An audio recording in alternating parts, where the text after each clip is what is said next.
Buenos días, bienvenidos a nuestro tiempo devocional Tu Palabra para encontrar el camino. Hoy es 19 de marzo del 2024. Para continuar con la lectura de la Biblia en un año, vamos a terminar hoy el libro de Deuteronomio capítulos 33 y 34 y Lucas, Evangelio según San Lucas capítulo 1, versículos 24 al 56. Deuteronomio 33, 34 y Lucas 1, 24 al 56.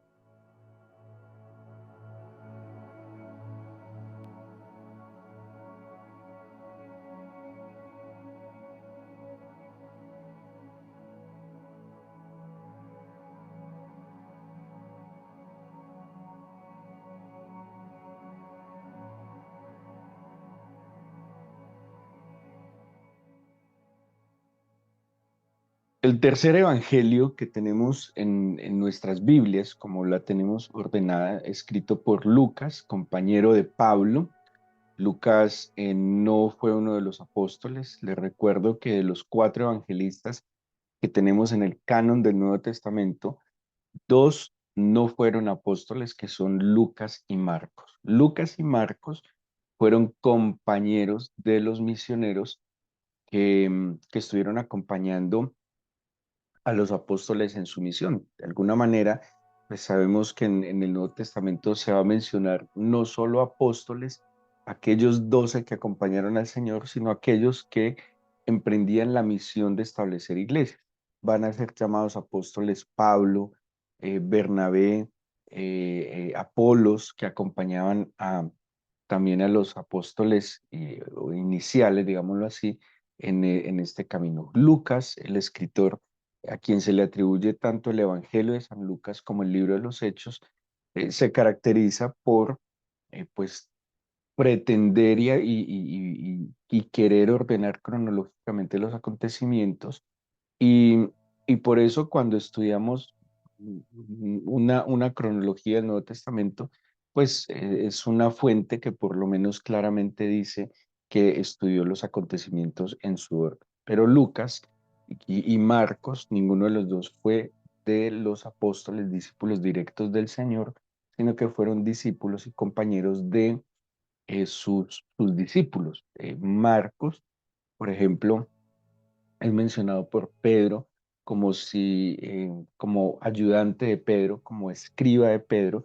Por eso se cree que la fuente de donde Marcos sacó la información de las palabras del Señor y de los hechos del Señor es Pedro. De allí la sencillez, lo fundamental y también la antigüedad del mismo escrito. Lucas tiene un poco más de elaboración en el contenido y de hecho Lucas pues tiene, digámoslo así, cosas extras que no tienen los otros evangelios, como es la infancia del Señor Jesús. Los dos primeros capítulos nos cuentan los acontecimientos que detalladamente no están ni en Juan, ni en Marcos, ni en Mateo. En Mateo nos cuenta otros acontecimientos. En Mateo nos cuenta pues ya del nacimiento del Señor, de la ida a Belén, del empadronamiento o el censo que se iba a tomar en aquella época, pero Lucas nos cuenta unos detalles muy íntimos que por eso los comentaristas atribuyen que una fuente de Lucas también tuvo que haber sido la Virgen María, porque ¿quién conocía estos detalles más que la Virgen María? Pues a quien se le anunció, quien experimentó esos primeros días de la manifestación del Señor y de la misión que el Señor le había encomendado. Así que estos dos primeros capítulos son muy, muy particulares en Lucas y nos dan, y tiene una elaboración muy particular, nos muestra en paralelo dos familias, porque nos pone en paralelo dos familias, donde las vincula de alguna manera entre ellas, dice parientes, Elizabeth y María, parientes, no dice que sean necesariamente unas primas, ni qué tan cercanas fueran, sin duda alguna tenían diferencia de edad. Elizabeth, según la Biblia, era una mujer ya mayor, mucho mayor, y María era una jovencita. ¿Sí? Elizabeth podría perfectamente superar no sé, los 50 años y María podría estar alrededor de los 14 años, tal vez. O sea, es una gran diferencia de edad, pero la Biblia dice que son parientes. Pero nos pone en paralelo dos familias con unas singularidades, seguro una familia más joven que otra, con las mismas expectativas, pero sin duda alguna familias piadosas, familias que anhelaban al Señor, servían al Señor y que tenían digámoslo así, un propósito, una determinación de darle gloria al Señor con sus vidas. Por un lado está una familia sacerdotal, así lo describe el Evangelio de San Lucas, compuesta por Zacarías y por Elizabeth. Em, Zacarías era el sacerdote, lo menciona en los primeros versículos, y le recuerdo en el primer libro de Crónicas, en el capítulo 24, David establece un orden para el culto en el templo. Entonces, divide en 24 órdenes sacerdotales para que se estuvieran rotando en las funciones del templo. Tanto los sacerdotes, los levitas, los cantores, todos de acuerdo a sus familias, tenían un orden para entrar al templo. O sea, no lo podían hacer cuando quisieran, no lo podían hacer, porque ¿cuál era la idea de esto? Cuando hay un orden, pues hay un tiempo para preparar y pues las cosas preparadas van a funcionar mucho mejor y pues mucho más lo que tiene que ver el culto al Señor. Entonces había un orden, ¿sí? Según la Biblia, el versículo 5 del capítulo 1 nos dice que Zacarías era de la clase de Abías, y esa clase de Abías era la octava clase que tenía, si son 24 turnos, ellos tenían la posibilidad por turno clase de cada familia de hacer su función dos veces en el año. Y allí, que no es el momento, pero de allí es de donde los comentaristas sacan el tiempo en que Elizabeth queda en embarazo, según este relato bíblico, el tiempo del nacimiento de Juan, de acuerdo, acuérdense que el orden del culto tiene una fecha, ¿sí? Entonces, en esta fecha, Elizabeth pudo haber concebido a Juan en dos posibles fechas, ¿sí?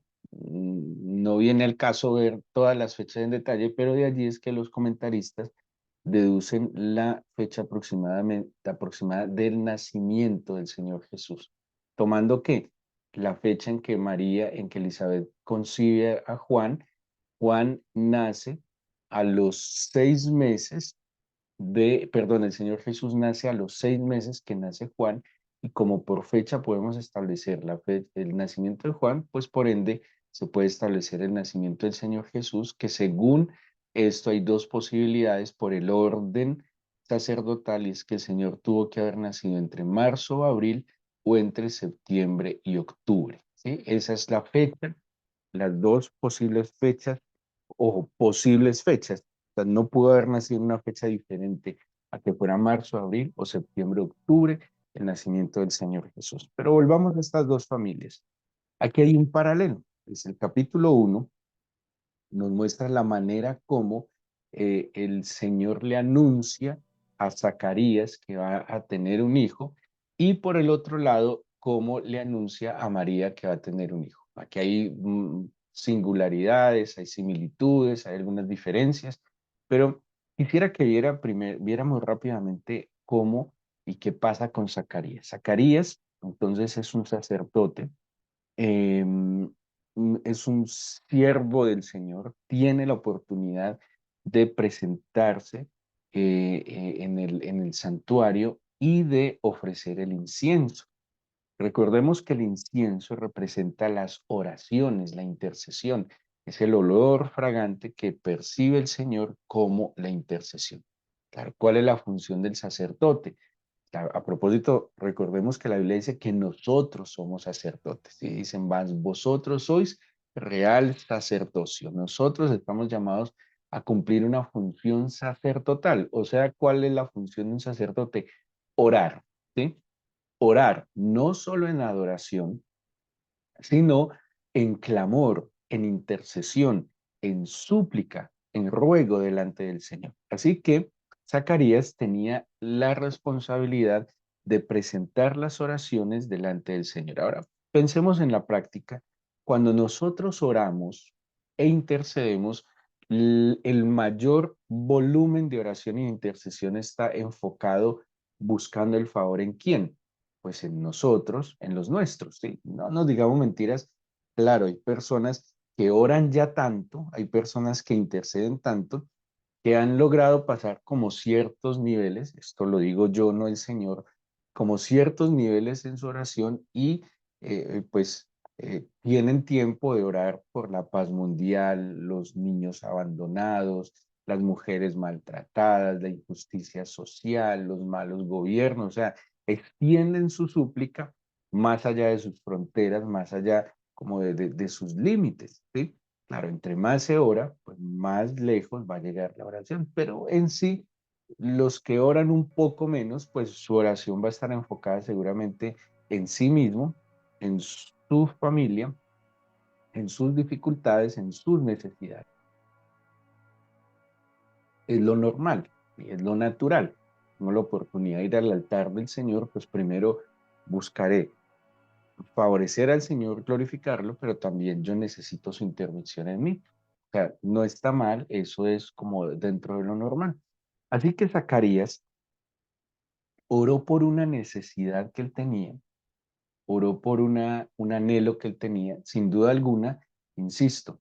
Ahora, eh, eh, tiene sentido, digamos que no le alcanza el tiempo, que no le da sino para orar por usted y los suyos. Es una gran ganancia, ¿sí? Porque por lo menos usted está ocupado en su vida en oración y en la vida de los suyos. Ya es una gran ganancia pedir el favor de Dios, intervención en su propia vida y en los suyos. En serio, que es una gran ganancia. Es un alivio, digámoslo así, para la misma humanidad que usted esté puesto en las manos del Señor a través de su propia oración. Así que Zacarías estaba cumpliendo su función orando, seguramente adorando al Señor, pero pues él aprovechó, estoy en el santuario, se me presenta una oportunidad. Algunos en cálculos que se hacen mencionan que había tantos sacerdotes y levitas en la época que era posible que solo pudieran entrar una vez en la vida al santuario. ¿Sí? Imagínense, o sea, era su oportunidad. Llegar al santuario a ofrecer el incienso era la oportunidad que estaba esperando Zacarías para estar delante del Señor. Por eso, alabado y bendito sea nuestro Señor Jesucristo, que el turno para poder venir ante su presencia y presentarnos está abierto. No es un turno que caduca, es un turno que está vigente siempre, todos los días, y que nosotros tenemos ese turno abierto para estar delante de su presencia. A ellos no. Y como les decía, algunos comentaristas dicen que es muy posible que solo Zacarías lo hubiera podido hacer una vez en su vida. Ah, porque además los levitas y sacerdotes se pensionaban eh, jóvenes. ¿Sí? Entonces, no es que tuvieran hasta los 70, 60, 80 años para poder entrar en el santuario. Así que el servicio de los levitas era hasta los 50 años, así estaba establecido. Por eso creemos que Elizabeth y Zacarías estaban alrededor de los 50 años. Entonces, Zacarías está delante del Señor, ora al Señor, seguramente con mucha devoción, tiene una epifanía es una aparición de un ser celestial, se le aparece el ángel. Y a mí me llama mucho la atención porque el mensaje que trae este ángel, acordémonos que ángel es mensajero, le dicen versículo 11, Zacarías, no temas, porque tu oración ha sido oída, y tu mujer Elizabeth te dará a luz un hijo, y llamarás su nombre Juan, y tendrás gozo y alegría, y muchos se regocijarán en su nacimiento. Eso es espectacular. No hay nada para nosotros los cristianos, y creo que ustedes me van a entender, que genere más alivio y gozo que ver una oración contestada. Es para mí es un refrigerio cada bendita oración que yo tengo la certeza que el Señor escuchó y contestó. es tan conmovedor y tener esa confirmación, primero que la oración fue contestada, o sea, perdón, fue escuchada, y dos, que la oración ha sido respondida. Y el ángel, el mensajero le dice, Zacarías, tu oración fue escuchada. O sea, fue inmediato. Ahora, yo creo que la oración que Zacarías hizo en ese momento en el templo es algo que venía en su corazón, ¿sí? O sea, estaba en su corazón. Acuérdate que el Señor conoce nuestros pensamientos, ¿sí? Eso es algo muy importante que se me viene a la mente. Nosotros muchas cosas las tenemos en la mente y en el corazón, anhelos, necesidades, propósitos, y están en la mente. Pero ¿dónde estuvo la respuesta? Cuando esos anhelos, necesidades, propósitos que mantienen en nuestra mente y en nuestro corazón, los expreso abiertamente al Señor. ¿Sí? Y cuando yo los expreso, viene la respuesta, porque el Señor conoce mis pensamientos. Dice, no está la palabra en mi boca y Él ya la conoce. Pero es que sacarlos, ponerlos delante de su altar, también es un acto de humildad, de decirle lo que yo anhelo, necesito, este propósito, pues Señor, cuento contigo, lo pongo delante de tu altar, porque pues, sin ti no es posible. Es que la oración es demasiado, perdón, la respuesta es inmediata. Ahora, no fue una oración o un anhelo nuevo de Zacarías, sino que tuvo la oportunidad en ese momento de expresarlo. Ahora aparece Juan. Mm, Juan, Johannes, es el nombre en hebreo. Pónganle cuidado que todo en la Biblia tiene mucho sentido. Entonces, Johannes quiere decir el Señor ha hecho gracia, ¿sí? O también se traduce como el Señor muestra su favor. Ese es el significado del nombre de Juan, ¿sí? De Juan. El Señor ha hecho gracia o el Señor muestra su favor. De hecho, Johannes, como palabra hebrea, tiene el nombre divino como la contracción del nombre divino en él, que es la letra Y, ¿sí? Johannes, el Señor ha hecho gracia. Pero mire lo que le dice el ángel a Zacarías a propósito del nombre cuando le dice, tu esposa hará luz un hijo, llamará su nombre Juan. ¿Por qué Juan? Porque el Señor ha hecho gracia. Y mire lo que dice el 14, y tendrás gozo y alegría, y muchos se regocijarán de su nacimiento. ¿Por qué? Porque a través de Juan, el Señor, de acuerdo al significado de su nombre, mostraría su favor, mostraría su gracia. ¿Sí? Zacarías entonces cumpliendo su deber de intercesor, de orar, aprovecha también la oportunidad que tiene, pone delante del Señor su anhelo y su necesidad, y la oración es contestar. Juan, entonces tenemos a Zacarías, Juan, su mamá Elizabeth, Elizabeth quiere decir Dios es un juramento, Elisheva en hebreo, parecida a la palabra Beersheba, que es pozo de juramento. Elisheva, Elizabeth, es Dios es un juramento. Así que Elizabeth, pues recibe la noticia, un acto milagroso, queda embarazada y este ser que el Señor le está concediendo a Zacarías y Elizabeth no podía ser menos que un servidor como ellos lo eran, ¿sí? Ellos tenían el anhelo de un hijo. Y como se acuerdan en el Antiguo Testamento de Ana y Elcana, que hombres piadosos o una pareja piadosa que honraban al Señor, que ofrecían al Señor, pues sus hijos o su hijo iba a ser apartado también para el servicio del Señor. Lo mismo pasa con Elizabeth y con Zacarías, una pareja piadosa, sacerdotal, que pues tienen el anhelo de aún seguir glorificando al Señor.